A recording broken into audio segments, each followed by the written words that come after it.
Bonjour, everybody. Hi, this is Neshi Lokotz. Welcome to Star Nation's radio network on Be Live TV on Facebook. And you are watching Communications from Home. I'm going to be your host tonight. We have with us, I think it's a really cool topic, to tell you the truth. It's something that is near and dear to my heart. And as you know, I'm Neshi Lokotz. I have to tell you that preparing for this show brought back all kinds of memories for me, and all the work that I did in the early days with the Merkaba and heart information, and it was kind of like a trip down memory lane. It's been a while since I taught those classes, and so it was kind of nice to go through that information again, and good memories on a beautiful day. By the way, happy Bealtaine. It is May Day, May 1st, and last night would have been those who celebrate the ancient Irish ceremonies, or the Celtic ones. They do their ceremonies the night before, and so they would have done their fire last night. They would have jumped the fire last night, and today is Bealtaine. And I only know how to pronounce that correctly because of my good friend Amantha Murphy, who is an Irish Siobhan, and she corrected me a few times when we first got to know each other, how to correctly pronounce some of the ceremonies and holy days for the ancient Irish.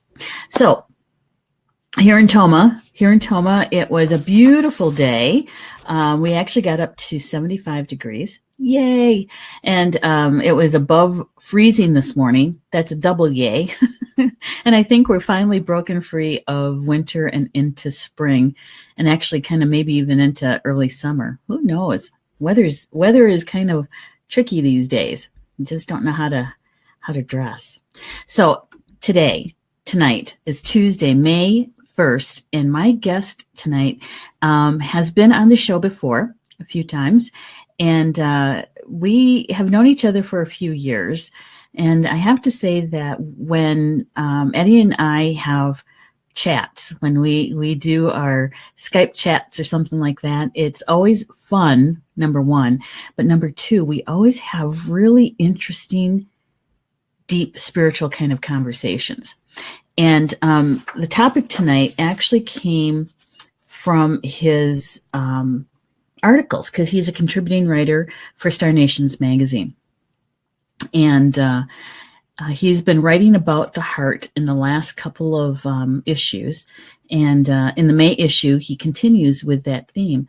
And I asked him if we could please have a discussion about the things that he has found to be true about the frequency of the heart.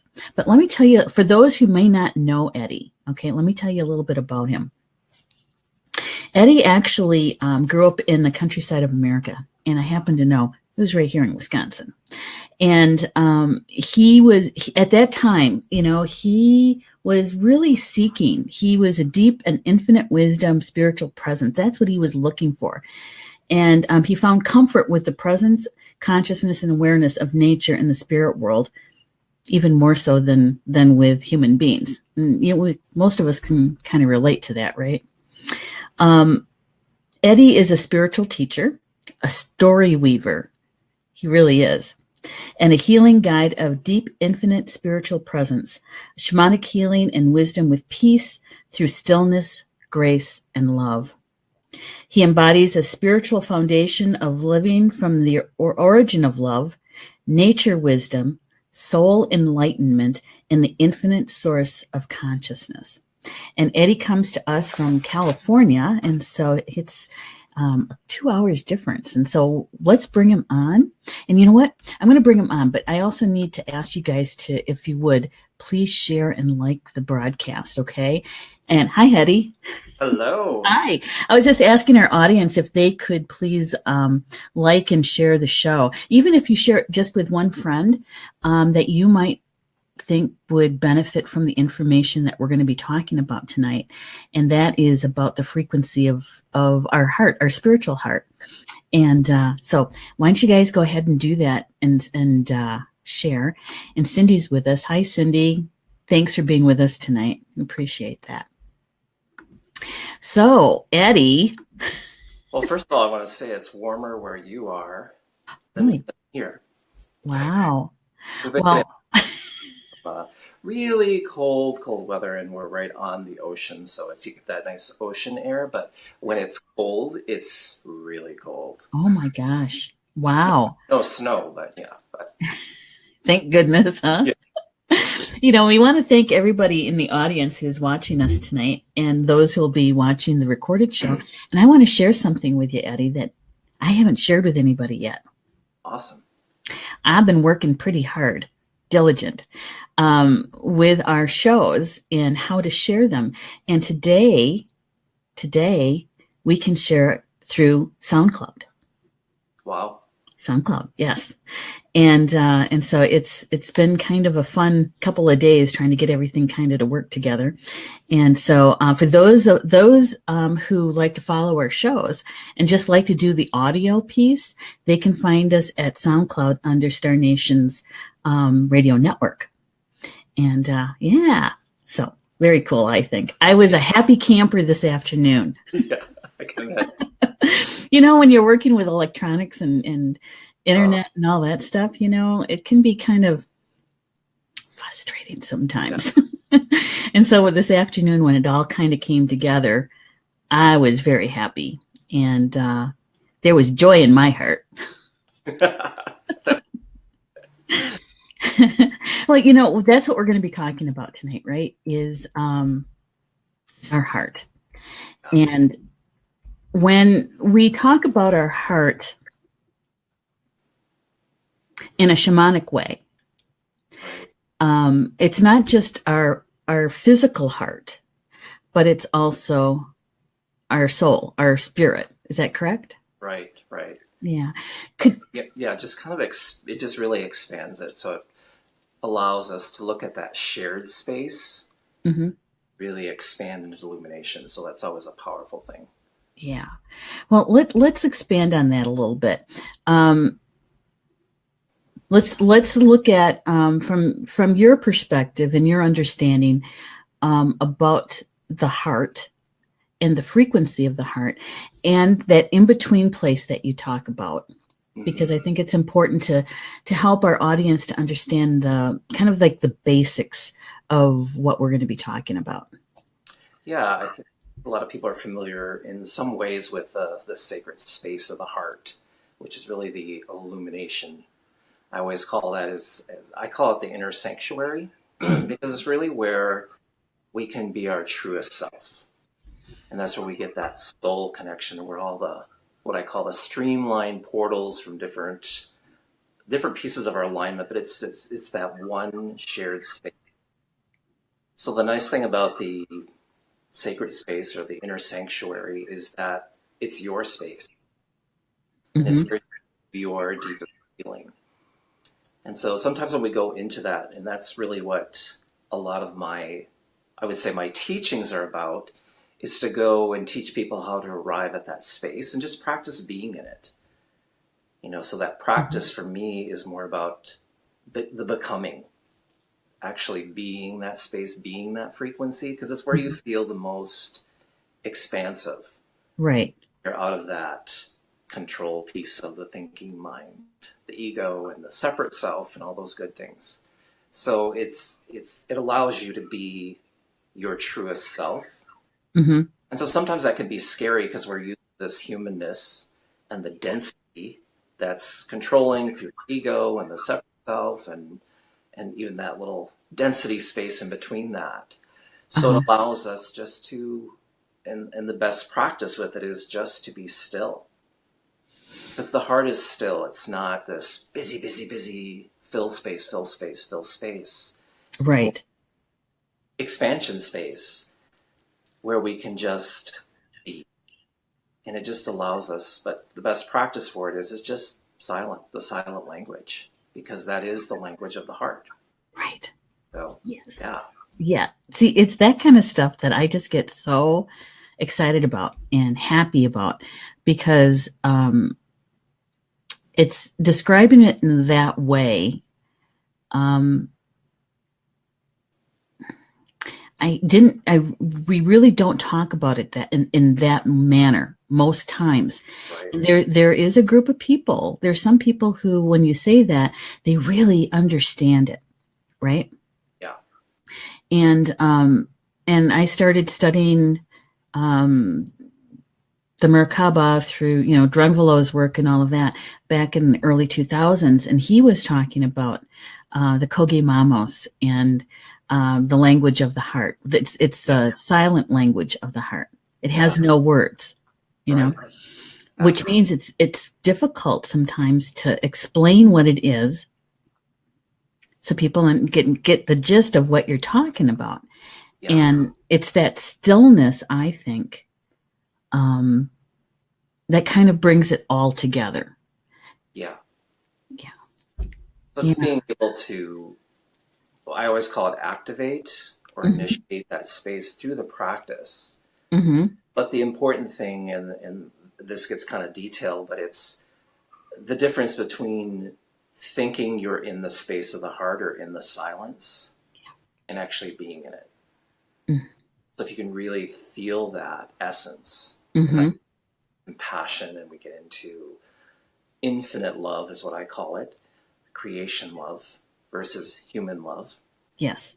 And just let ourselves be in that. So it's like letting go of the control and just being in the formless space. Mm-hmm. So these days when I teach about that, the heart at any level, it's always the formless. Sinking into it, sinking into the present language of just being in it and Uh-huh. just feeling it. Because there's lots of ways to teach it, Mm-hmm. but the experience is about just sinking into it and just like you would do with the space between. You just sink into it, and that's your way to get used to its characteristics Uh-huh. and what the expansiveness is for it. Because it's so different than the thinking mind. Yes. Not even comparable. Exactly.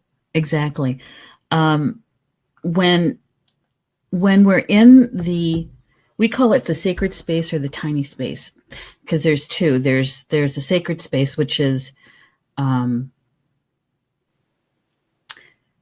like the outer chamber, right? And then you prepare to go into the tiny space of the heart, which the Upanishads had talked about thousands and thousands and thousands of years ago.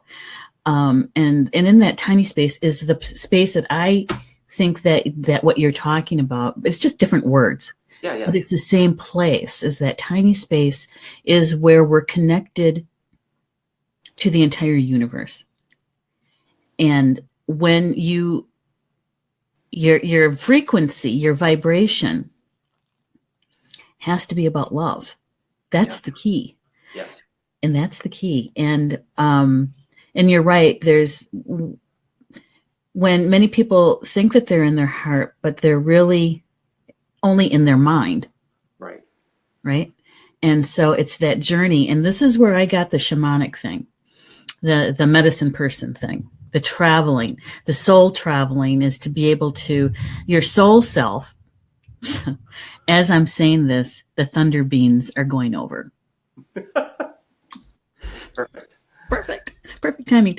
So, that your soul self, your higher self, is able to travel in your own physical body, Mm-hmm. out of your mind, Yes. down and into your physical heart, and into that sacred space Yeah. of the heart. And a lot of people, there's many people who don't know how to do that or haven't experienced it yet. Right. Yeah. Yeah, and that's a key point. It's an experience. Mm-hmm. And you can only go when you're ready. Right.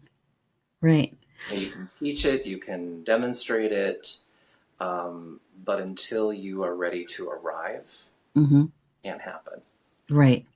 So let's talk a little bit about that frequency, because maybe in our sharing of our understanding or our individual feelings of that frequency, some of our audience might actually say, "Oh my gosh, that's what that was." Yeah. First of all, let's say hi to a couple people. Jocelyn's with us. Hi, Jocelyn. Thank you for being here.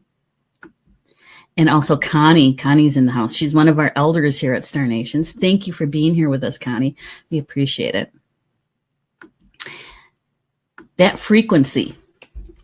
Let's talk a little bit about that. What is it? Well, it's one of these, when I speak about that, and after we get into that, I often bring in it's very much like a hologram, or I call it holographic because it has so many different components together. Mm-hmm. Or oftentimes what we're feeling in this time is the galactic heart coming in. Yes. Which illuminates beyond what we would hold as the container of the physical heart. Mm-hmm. But you can feel the heart frequency as a generalization through every cell of your body. You can feel it illuminating and expanding. Mm-hmm. And the most important thing is that really, when you start to, I always call that taking up residence in the heart when it's activated, mm-hmm. you can really start to feel the energy field that's around the heart. Mm-hmm. And the nice thing is science has actually proven that mm-hmm. there's an energy field around the heart. So, which is really awesome. Mm-hmm. But it allows you, again, to tap into deeper conscious wisdom, where there's, oftentimes when you call it the tiny space, I call it sometimes a platform that you step onto in the middle of this sacred space, mm-hmm. The sanctuary space. Right. And it allows us to be in that, I call it our truest self, but it allows us to go through every experience that we've ever had as a creation. Mm-hmm. Feel that vibration completely moving through our body. And you do feel the physical heart expanding. Yes. A lot. Because I remember when mine was really going through one of its activations in the middle of the night. You could feel it stretching, expanding, and mm-hmm. What is this? But a lot of times that's what's happening. But it's a really deep, soothing. It's a little bit different for everybody I've experienced, but mm-hmm. it's a really deep, soothing experience. Like this past year, I had my compassion field activate on another level uh-huh. through that space. And it's just this really comforting, soothing, like when you would connect to Kuan Yin, that mm-hmm. feeling. Yep. Deep compassion. Yes. So there's just a riveting kind of wave feeling that arrives. At least that's how it is perceived through my experience. Right. Yeah, when we're talking about the sacred space of the heart, and when I was teaching this a lot back in 2015 or 2015, I think it was, the sacred space of the heart, the way I understand it is when you said that we are our most truest self there, which is true. And that everything that our soul has experienced from its inception is found there. Yes. It's our Akashic records, if you will. It's our permanent record place. And so it's a place where we can go to really help understand our role here from a place of a deep love and compassion for humanity, for the universe, for everything in creation. Right. And it is, for me, my experience with it has been, it's a place of, it is quiet. Very quiet. It is quiet. And even in the tiny space of the heart, you think it would be quiet, but in the tiny space of the heart is where I heard a sound. Mm-hmm. And it's the vibration of the universe, right? Yeah. And it sounds differently for everybody. Yeah, and some people see it as color rather than an actual sound. a waveform of color coming around them or through them.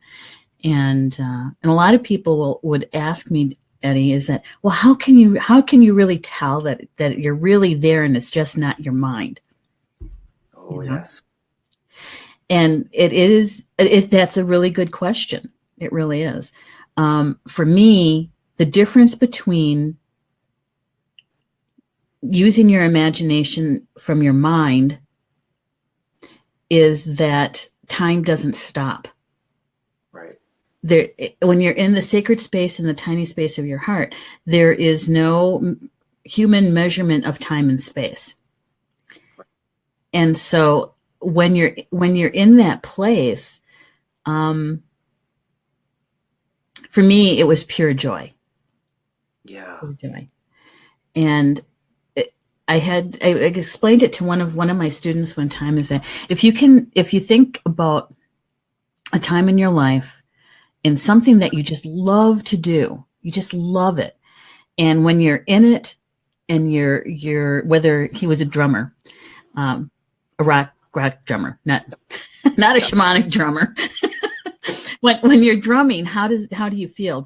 How do you feel about it? And he said, well, it's pure joy for me. And you're right. I lose track of time. And when I'm done, I am just elated. I said, so it's very similar to that. Yeah. It's similar to that.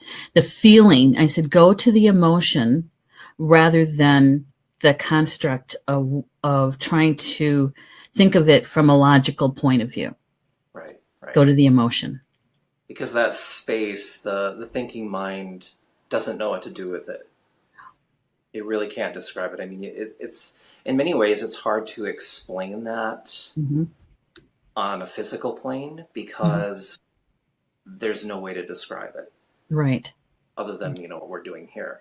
Yeah. Because the thinking mind doesn't know what is this, what's happening. It freaks out, and then it tries, because the thinking mind can only access the past or a physical object or experience. So it doesn't know present moment. Mm-hmm. So, and that's what that is. And then, of course, future, beyond. Right. So what we called this show, the title, sorry, got that pesky cough yet. The title of the show is Listening to the Wisdom of Your Heart. And when you and I have talked about that word listening quite a bit. Yeah. And now that we've kind of talked about the frequency and shared a little bit about our experience with it, why is the listening? We need to talk a little bit about that because it's different. It's a different way of listening. Yeah. Yeah. It's more of we could spend like 3 hours on just that topic, but exactly. It is more of just sensing the vibration and the frequency, just very much like listening to spirit. It's not always, most of the time, it's not that like we're talking right now. It's about feeling it within your body, in this case, within your heart.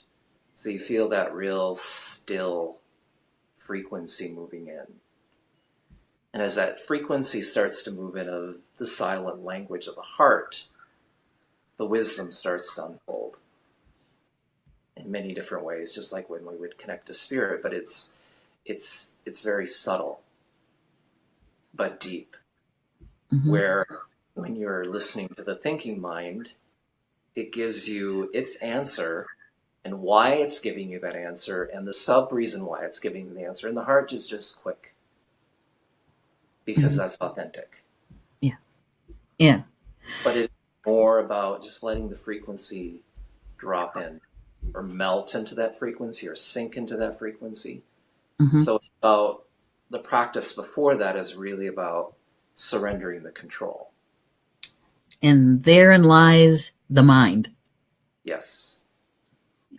And so when you can surrender that, and that's why grace is so beautiful, is because in that moment, grace rushes in to help you support that vibration of the heart.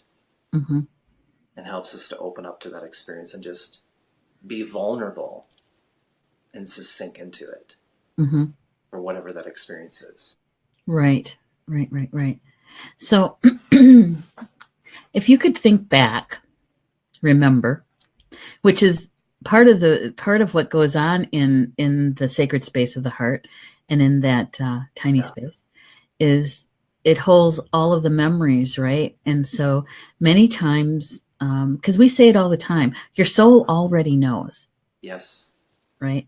And this is where the knowing comes from, because it's a direct line to the creator.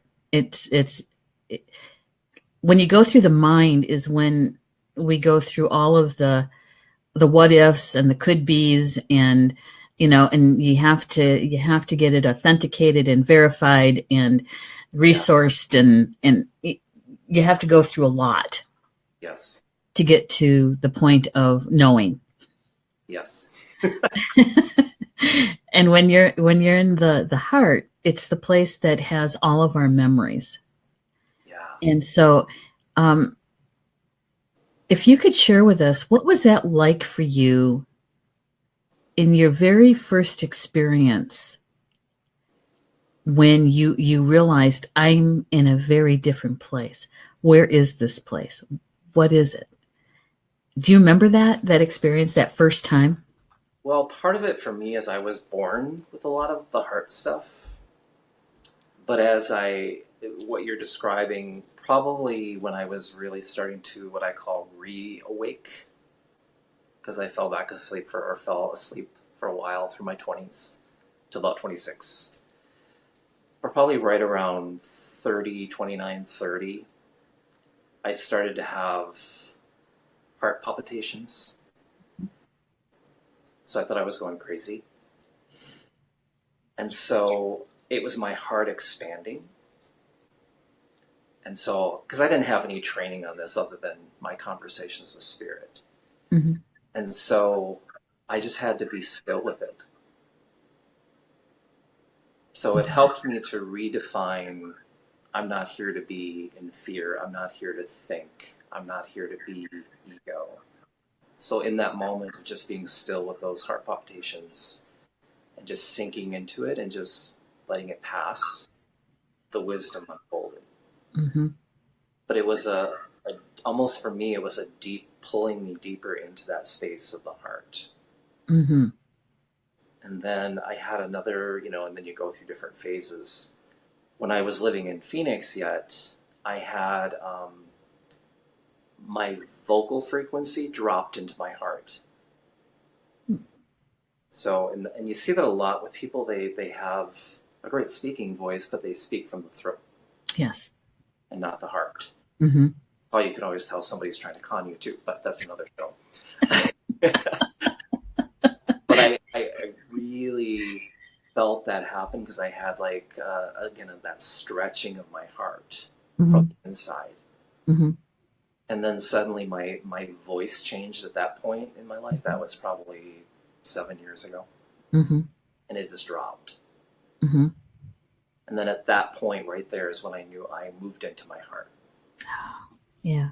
Because the other times where I'd stay, kind of like a vacation, Mm-hmm. leave, come back, leave, come back. Mm-hmm. When my vocal frequency dropped is when I completely moved in and took up residence. Okay. And everything changed. Mm-hmm. Yeah. And then I truly believe that we continue throughout our life on earth to have more awakenings and expansiveness in the heart Mm-hmm. as Me we too. as we tap more into our own sacred wisdom and knowledge. Mm-hmm. And I would add to that, the more and more we remember, Yes. um, and that you could describe as that expansion. Um, the more we remember about our soul and the experience of our soul, and how to really lead your life through your heart, Yeah. and have your mind as the servant, Yeah. right? Yeah. Because we still need it. We still need Oh that yeah. egoic part of ourselves. We still need it here on earth. But it really is about your soul leading And when your soul leads means that you are spending more and more and more of your time perceiving your world through your heart, your spiritual heart. Right. Yeah. Which, there's that saying that I just love from the Celts, and that is that the betwixt and the between, that's where Yeah. the magic is, right? And Yeah. that can mean so many different things. But in this particular topic, I do believe they were talking about the heart. Yes. Yes. And it's even interesting to listen to a lot of teachers nowadays because a lot of teachers are still hooked inside that thinking, thinking, thinking, thinking, change your thinking, change your thinking, change your thinking. And some of them actually do mean thinking. Mm-hmm. And some of them are talking about the heart, but they don't know how to make that transition Mm-hmm. about speaking of the heart. Mm-hmm. So we're in an interesting transition with that. I believe we are. And there are some of us who remembered this journey a few years ago. It was kind of like, for me, it was kind of like you run in there and you go, oh, this is so cool. I really like it here. And then you realize, but I have a life over there. Yeah. And so you have to go and deal with life over there. And then during retreats or going to classes, and those were the times when you could be there more and more often. Yeah. And then we'd come back to the 3D world and and kind of do a bad trip, coming back in, getting reacquainted with that particular frequency. And I have to say that it wasn't until after we moved here that I realized that I really needed to slow down. I really needed to be in the silence. And over the years leading up to last year, Yeah. it was more and more and more being in the silence, in the stillness, than being out there and being out there in the world in that fast pace. Yeah. Yeah. Yeah. Yeah. Yeah. That's what happened to me too, is the more I could feel the awareness of presence being churned up, both for me professionally and personally, Mm-hmm. I felt a deeper expansion of the heart. Hmm. I felt a deeper presence of that experience to be in silence, to be in the silent language, Mm-hmm. and just sit with it. Yeah. I got to stop here just for a second, Eddie.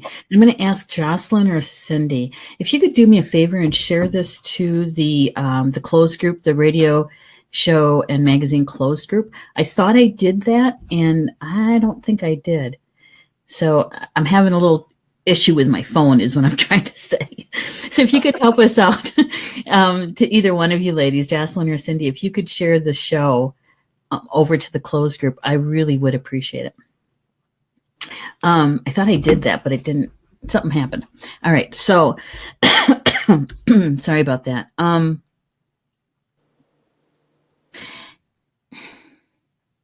Yeah, it's going into that silence, and the Onondaga, which is a native nation out of New York and the northeast, part of the Iroquois Nation. They have. Thank you, Jocelyn. They have a saying about putting your thin ears on and going into the silence. Yeah, I like that. Yep, yep. Um, and I honestly, I have always liked that and always felt connected to that. But I have to say that over the last couple of years, is where I really feel like I have truly experienced that. Yes. You know. And how do we pass that on? How do we share that with others? Those people who are searching for this. It is a practice, but again, my belief is that it's something that it has to arrive. Mm-hmm. But there's a willingness to be in it. Mm-hmm. So that first part of that is really slowing down. Yes. Like I always talk about the difference between action and energy, slowing both of those down. Sometimes it's one or the other. But I always give people the guidance to go sit in nature, mm-hmm. watch. Mm-hmm. Even if you can't go within, if you can't watch the animals, watch the leaves, watch the trees, watch the flowers. Because they're our best teachers. Yes. And so, and then you start to really feed into that mm-hmm. language. Mm-hmm. And so I grew up with that, so become more and more and more. And then as I started to do my work, it then became an important piece. Mm-hmm. I mean, if it was up to me, I would sit in the woods all day long and just sit. So would I. But life has to go on. Well, yeah, because in some ways. Well, it's because we have our the work that we agreed to do here, the experience we agreed to have here, and so with that agreement, some call it a soul contract. That there's things that we have to accomplish, and and our spiritual team, our guides, our teachers, our power animals, they all kind of, it's like, okay, now it's time to go over here. You have to go over there now. Yeah. For the next step, right? Right. Yeah. One of the things that I totally agreed with Drunvalo about, and it was something that he brought back from the Kogi, is that indigenous people from all over the world have a knowing about that frequency. They don't call it that, but it's that frequency. And the key is love.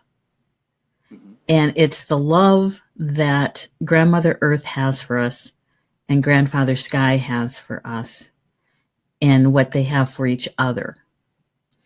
And it's that frequency that helps you to remember how to enter that sacred space of your heart. Yeah. It's the key. And when you describe it as go out into nature, go out into nature, and if nothing else, just watch, is to be quiet and be watchful. Hi, Judy. And that is a good step. That is one of the best steps to do. Because you'll eventually be in surrender. Yes. And then before you know it, you're in. Mm-hmm. Because it's not really a way. No. Yeah, I was going to say, last week I was doing a show with Carl and Orchard Franklin, their show, the Mystery School, and they were talking about meditation. And one of the questions they had for me is, what do I remember most about those early days of meditation and what meditation is? And I shared with them that at the very beginning, I didn't realize that it was meditation because I was so young. Is that I shared is when we were not behaving the way my mom thought we should be behaving, she would stop everything and make us sit down outside, not facing each other and far enough apart that if we talked to each other, she would hear us. Right? Yeah. And then she'd just add time on to the time we were supposed to spend out there. And after a while, you start just automatically, you just start watching nature. You start watching the insects and the squirrels and the trees and the flowers, Right. and you lose track of time. You don't pay attention to what just happened. You're no longer immersed into that. You're into something else. Yeah. Yeah. And there is that word about surrender. Mm. When you'd finally give up and think she's not going to come and get us anytime soon. Yeah. And the fact that she forgot us a couple of times out there. My dad came home and it was raining. That wasn't like pouring, it was just sprinkling. And he goes, and then you get one parent going, don't you know it's better to come out of the rain? It's like, yeah, but that would mean that we'd have to get up and move. And she didn't, and mom said we had to sit out there, But that was, everything happens for a reason, right? Yeah. And I think that we were exposed to that, or given the opportunity to experience that at a young age, so that maybe sometime down the road, down our path, Yeah. when we ran across it again, we would recognize it. We'd remember it. Yeah. Yeah. Yeah. Because when I was growing up, I have two older brothers. I'm youngest, and they were closer in age. Mm-hmm. So they were always off doing things. I grew up way out in the wilderness, and so a lot of times my connection was just to spend time in nature, doing my own thing. Mm-hmm. Because I was different, anyways. But hello, here we are. So that helped me build a really, really strong relationship that was just natural. It wasn't. Mm-hmm. It wasn't anything that I thought was like, oh, okay, I'm gonna go learn how to meditate, or I'm gonna learn, Yeah. because I didn't know that language. Right. So I had something very similar, and it was when I was in nature, I would just drop in to that frequency, to that energy, whatever it might be. Mm-hmm. Just be in that place of stillness, Mm-hmm. be in that place of the language of nature. Right. Right. And I think that might be a rule of thumb if we had anything like that with the heart, Yeah. is that if you're trying and it's difficult and you're frustrated with it, or you're just feeling, I don't know if I can do this, I don't know if I'm doing it right, you're still in your mind. Yeah. Yeah. You're in your mind. Yeah.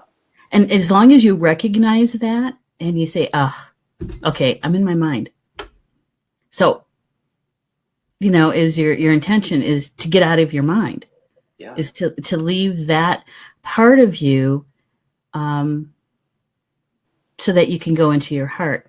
And sometimes when you're first starting to do this consciously, is to give your mind a task or a job that it doesn't really matter if it's right or wrong, because the mind is going to do that anyway.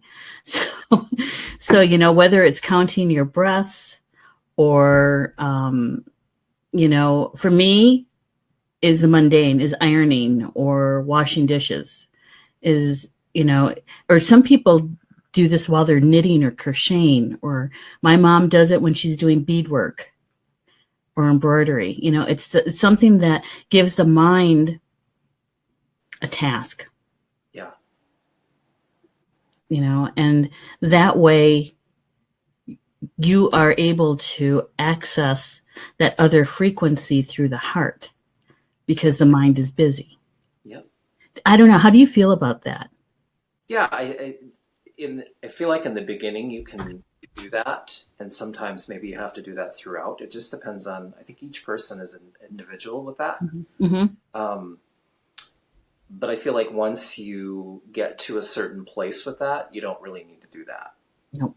Because you're just on a different frequency than it is. Mm-hmm. Until you do something new, then it kind of is like, oh yeah, remember me? And that's a different scenario. But Yeah. you get to that higher level or higher frequency, which is just an expansive frequency. It's not better. It's Mm-hmm. just you're in a different place. Right. And so you don't need that confirmation, or you're not bothered by it. No, So, no.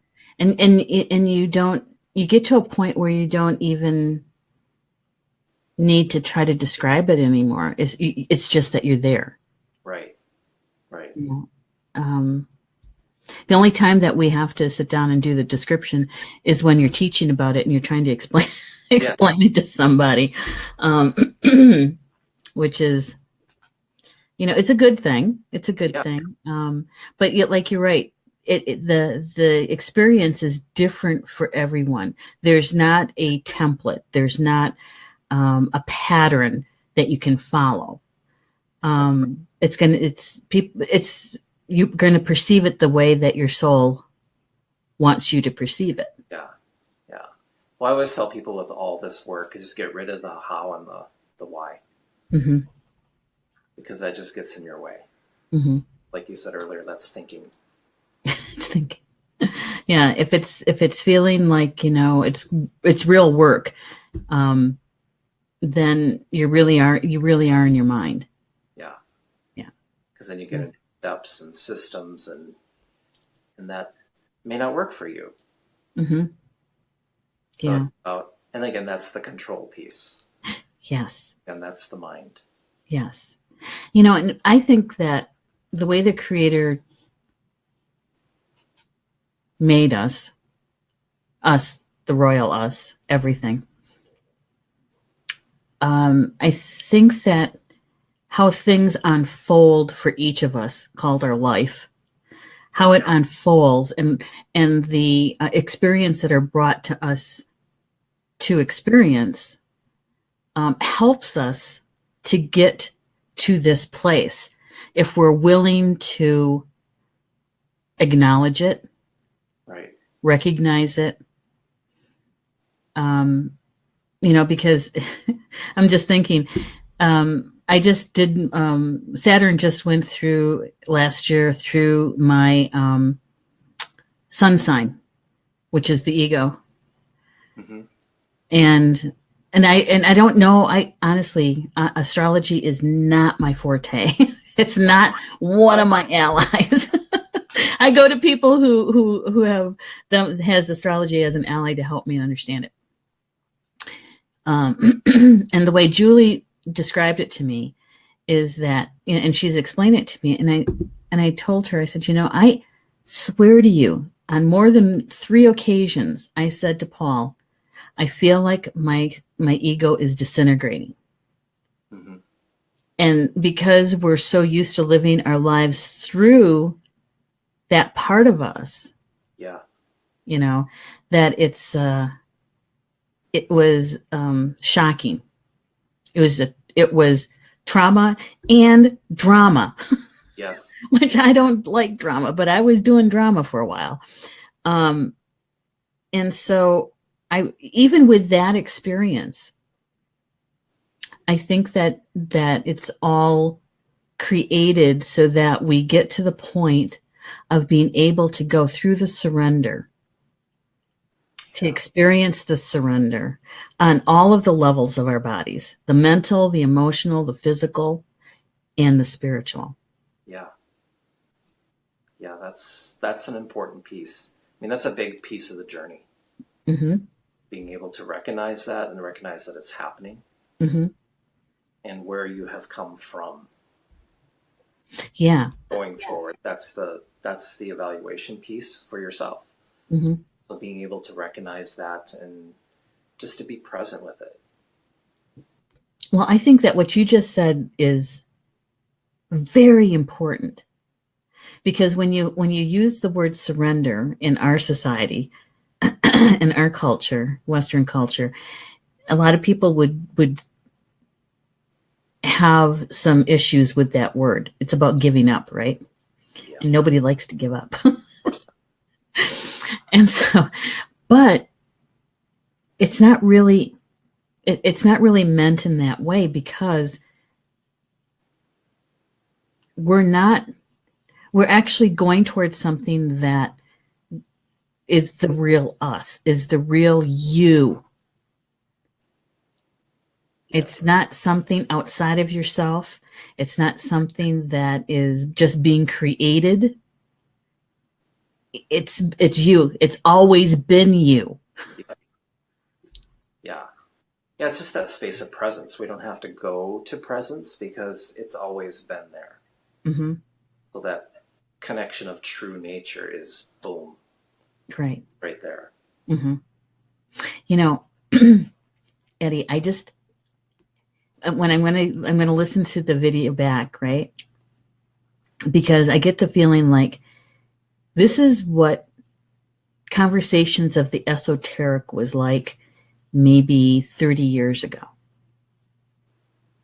You know, they weren't talking about this kind of piece.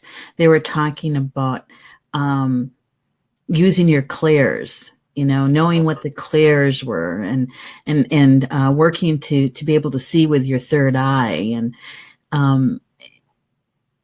that kind of esoteric kind of Yeah. discussions, right? Yeah.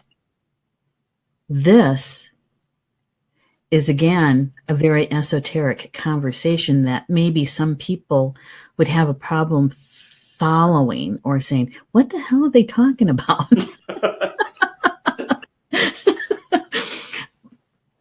But this is the part that our soul self recognizes. Yeah. It's our soul that feels that vibration. Yeah. Because it's everything is coming from within. Mm-hmm. Because oftentimes back in the day when we're talking about, well, some people still do, but talk about spirit, like spiritual development, how to connect with angels and spirit guides, Mm-hmm. and that's all important. But there is a tendency to teach outside versus inside. Right. And Right. that's the work that I tried to do when I was doing that type of work was first connect inside. Mm-hmm. Mm-hmm. But that creates a lot of, when we're trying to connect to spirit on the outside first, that creates separation. Yes. That separates us further from our heart, from spirit, from this, from that. Mm-hmm. And so that creates an issue. Mm-hmm. So because you're right. Because in your heart, in the sacred space of your heart, and in the tiny space, it really is the place where you truly feel that you're connected to all of creation. yeah, it's that deep space of feeling humanity, feeling the universe, feeling all that Yeah. shared space. Right. Exactly. Yeah. Exactly. You know, when I was teaching this information, I realized that even my undergrad degree played into this. Mm, My undergrad degree is in psychology, right? okay. So I spent a great deal of time learning how to separate out your ego, your Yeah. Your higher self and your inner child, and separating it out so you can really take a look at it 360 degrees inside and out. You're looking at all the different facets of it. Yeah. And in the process of doing that is that we see that of ourselves as separate from us. We're separated from ourself. And what we took was something that was whole, Mm-hmm. and we separated it out so we could study it. Yeah. Right. And so I realized that I was spending this part of my life pulling all those pieces back together. It's kind of like a soul retrieval. Yep. Bringing all of those pieces back together. And that's where I taught from, is that now is time to go and bring every aspect of yourself to the present, to the soul. Yeah. Right. And now that we, in science, now that we understand the psychology of it, we don't necessarily have to go keep reiterating over and over and over the slicing and the dicing. Yeah, absolutely. Yeah, it's just about being in the experience. So yeah, describing it like a soul retrieval is perfect. Mm-hmm. It's a very deep and meaningful experience. So Mm-hmm. I know the Yeah. first time I taught a Sacred Space of the Heart course, I ended up that weekend. I ended up having a Kundalini awakening. Mm-hmm. So there was something weird happening at the base of my spine, because it was a short class. I'm like, what's happening? What's happening? Something's wrong. And I ended up having a Kundalini awakening Uh-huh. over that weekend. So that was kind of interesting. No, mine happened in meditation. In meditation. And that was the first time. Talk about thinking something's not right here. And trying not to get freaked out about it, right? Yeah. Because I could literally feel the snake coming up my spine, Yeah. the undulation, right? Yeah. And I could actually see the color, and I could see the head and the eyes, and how it came out my crown chakra, and the intense heat Oh, of it, It's like, yeah, I don't think I've ever shared that on a live show before. But that was the first yeah, the first time. And at least, I wasn't teaching at the time. yeah. I wasn't teaching at the time. So I don't know how I would have done that one. How did you do that one? Well, it happened after I taught it, because I taught the course, and then that weekend after the course Yeah. is when I could Oh. feel it happening when I completed the course that night. I could feel it starting to vibrate Uh-huh. and then start the movement. Uh-huh. So yeah, so it was kind of interesting. Yeah. So let's see. We talked about the frequency. We talked about the listening.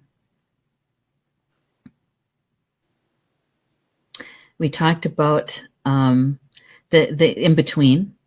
Right. Yeah. I don't know. Did you say everything you wanted to say or share about the in between? Yeah, and the in between is the best space because it's where all the wisdom is and all the knowledge and your own wisdom and knowledge. I always throw in ebb and flow with that, because that's the important piece. Is when we talk about all these like ways or that are out there, it's like that's where you discover, if you want to say way, your way, because that's where your wisdom and knowledge is, Mm-hmm. that you came here to the earth to demonstrate and be a Mm-hmm. part of. Mm-hmm. And it's the same thing with that heart. It's the memory, it's the awareness, it's the presence that opens everything up. Right. And again, the best way to be with that is just still, silent. Mm-hmm. When I talk about nature, I always tell people just breathe in nature, Yeah. because that's wisdom. Mm-hmm. And it'll show up and activate in your body when it's ready. Mm. That's a good one. I like that. I like that. Yeah, there's one of my favorite places to go when I do a meditation, other than in nature, is my meditation room. And for the longest time, even when I say that right now, I feel like I'm almost stumbling over the word, because my guides keep telling me, medicine room. It's the medicine room. It's not the meditation room. It's the medicine room. Because I don't have any windows in there. Okay. So when I close the door, and I actually have a drape over the door too, because otherwise you see the light coming in from around the door, right? Yeah. And so when I go in there, it is so dark that you can't see your hand in front of your face. Yeah. And so basically what I'm doing is that I am turning off the outside world. Mm-hmm. all the stimulation, all the information, and all of the pieces of everything that bombard us every single day, every moment of every day. Yeah. And so when I'm in there, sometimes it is to work, sometimes it is to do some, a journey work for a client. But many times it is to go in and to sit in the stillness and in the quiet. Yeah. I'm not asking anything. I'm not looking for anything. I'm not. Yeah. I'm just being. I'm just there. Yeah. And so I've gotten the most interesting experiences coming from that. Since I've been doing this for since 2007. It actually is almost, I would prefer to be there. Oh, yeah. Yeah. The past 2 weeks I've had to do that. This is the third week I'm having to do that. Just be in a room, complete silence. For probably about 6 hours in the course of the day, which is not as much time as I normally would, spend in that. Yeah. Because there's an experience happening and a change experience and a shifting experience, so I have to just be in it. Yeah. This rolling of old, tired energy coming in because new is coming in, old is going out. So it's just being still. And I don't get as much length of time in there as I used to. Sometimes it's only 5 minutes. Yeah. But it's enough to help me be in a balanced way, a grounded way. When I come out, it feels like I've been in there for a really long time, because I literally have to set, it's not really an alarm. It's like, the chimes that go off. It's not really an alarm to let me know that it's time to come out. Because I have stuff for Mom to do and I have Star Nation stuff to do. Yes. Yeah. So is there something that we haven't covered that you'd like to share? Because we're at the top of the hour. Okay. No, I think we covered it all. We covered a lot of ground. Yeah, we did. Yeah, we did. I just wanted to share with our audience quickly that you have in the April issue, which I have right here. I have my copy. Is your article, Listening to What is Already Within You. Yes. And that was a great article. Can you tell us why you wanted this elder pine in there? Well, one of my tree totems is the pine tree. And I grew up with the property that I grew up on, which my parents still live on, has a complete outline of pine trees. And of course that happens obviously for a reason. If I said that to my parents now, they'd be like, what? But I've always connected to the space of the pine tree and the presence, because I have that in my frequency, but it's a lot about surrender. The pine tree is surrender, and it's just a very deep elder wisdom experience. So there's many times I go to wherever I'm living at the time, there's always a pine tree that I'm connecting with, that I really deeply connect to as an elder. And I just sit and breathe in that wisdom. Yeah. It's a space of freedom for me as well. Because when I'm in the presence of a pine tree, I know everything is going to be fine.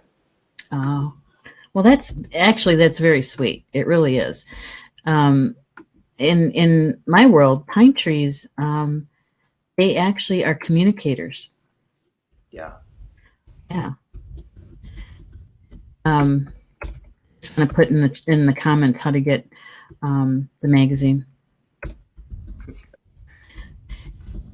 can't talk and type at the same time. Otherwise, I misspell words like you wouldn't believe. Pine trees, that it's part of I've learned it's part of their role here, is to be communicators. And so, especially at night, if you go out and with soft eyes, and you watch a pine tree or be with a pine tree, you can kind of see the energy information being broadcasted. Yeah. Yeah. You have to kind of look for it a little bit with those soft eyes. Right. But so when you were needing a picture of a pine tree, I thought this is really going to be good. Yeah. And I just wanted to show everybody the cover. I do have. This is my print on demand one, and this is the cover that Eddie's article is in. It's in the April issue. And the one that's coming up in May, because we're just finishing up the final bits and pieces for the layout. And for your article in the May issue, which I can't wait for people to read, can you give us just a little peek or a little insight into your May issue article? Yeah, it's about pretty much a lot of what we talked about today, but it's more of the frequency level of it, about being able to find stillness in the heart. But that particular article, there's a lot of layers inside of it. So it's kind of like the layer of the heart, being able to look at the past, the future, and everything in between. So that space in between, being able to sink down into it. And like we talked a lot about today, is just being in that still space of the heart. Mm-hmm. Kind of letting it lead you into surrender. Mm-hmm. Yeah. Well, Eddie, I just wanted to thank you for taking the time to be with us tonight. Yes. And to share about the heart. Thank you.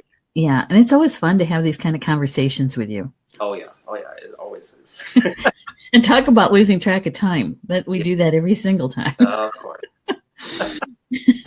And we want to thank everybody that has joined us for the show tonight, and those who'll be joining us through the archive, the video, recorded video of the show. Thank you so much. And for those who are going to be watching the video, or you're watching it now, if we could ask you to please like and share the broadcast, the recorded show.